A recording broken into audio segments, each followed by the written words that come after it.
মনে রাখবেন এই ৫টি লক্ষণকে কখনোই হালকাভাবে নেবেন না। এই ৫টি লক্ষণ দেখতে পেলে ইমিডিয়েটলি আপনার ডেন্টিস্টের সাথে যোগাযোগ করুন বা দাঁতের ডাক্তারের সাথে যোগাযোগ করুন। ১.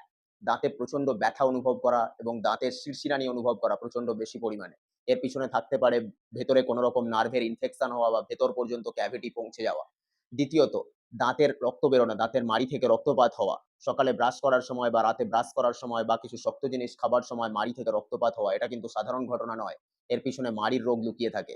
৩. প্রচন্ড মুখ থেকে প্রচন্ড পরিমাণ দুর্গন্ধ বেরোনা। কারোর সাথে কথা বলতে গেলে এবং কারোর সাথে যেকোনো সময় হাসার সময় যদি মুখ থেকে দুর্গন্ধ বেরোয়, জিনিসটাকে হালকাভাবে নেবেন না। ৪. মাড়ি ফুলে যাওয়া বা মাড়ির ভেতরে পুঁজ জমে যাওয়া বা কোনো একটা সাইড, মুখের কোনো একটা সাইড ইনফেকশন এর জন্য ফুলে যাওয়া।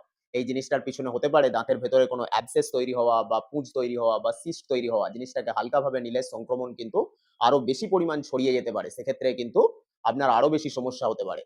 ৫ নম্বর পয়েন্ট, দাঁত নড়ে যাওয়া। মনে রাখবেন প্রাপ্তবয়স্কদের ক্ষেত্রে দাঁত নড়ে যাওয়া এটা কিন্তু কোনো সাধারণ ঘটনা নয়। এর পিছনে মাড়ির রোগ বা দাঁতের কোনো রকম পুঁজ জমা বা দাঁতের কোনো রকম ইনফেকশন লুকিয়ে থাকতে পারে। তো এই জিনিসগুলোকে কখনোই হালকাভাবে নেবেন না। ভিডিওটিকে ভালো লেগে থাকলে একটি লাইক করুন, চ্যানেলটিকে সাবস্ক্রাইব করুন। এই ধরনের দাঁত এবং মাড়ির তথ্য, মাড়ির স্বাস্থ্য সম্পর্কিত আরো তথ্য পাওয়ার জন্য চ্যানেলটিকে শেয়ার করবেন। Thank you.